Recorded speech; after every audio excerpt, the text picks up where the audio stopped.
สบายดี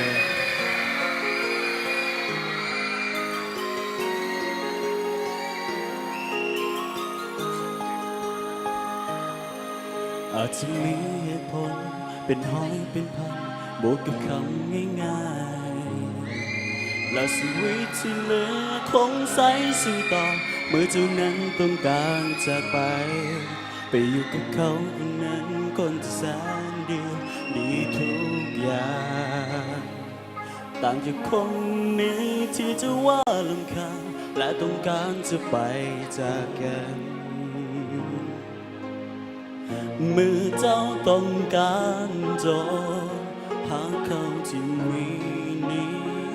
เมื่อคิดว่าเขาดีคนคนนี้ก็จะตามใจเมื่ออยากจะไปง่ายๆก็จะให้ไปง่ายๆเหมือนกันคนดีไปอยู่กับเขาเป็นนานคนที่พบทุกอย่างแต่หากเจ็บซ้ำยิ่งคืนกลับมาเมื่ออยากจะไปง่ายๆก็จะให้ไปง่ายๆไปสักคนดีแต่อย่ามาสอนคนนี้คนที่เจ้าบอกแค่ความรู้สึกที่มีให้มาเมื่ออยากจะไปง่ายๆก็จะให้จมง่ายๆไปเลยคนดีอาจจะเจ็บซ้ำกับผู้คนที่มีแต่ขาดเจ้านี้ก็คงบ่ตายผู้คนหลายใจ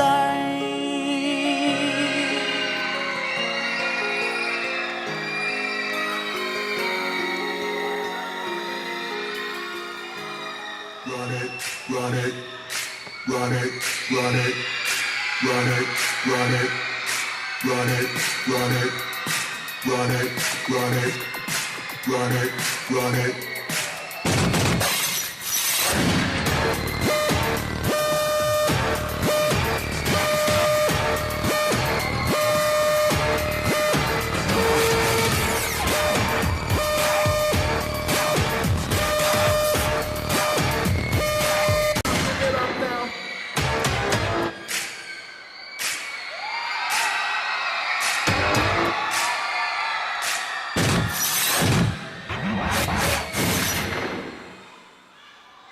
ขอเสียงกรี๊ดดังๆให้หมายเล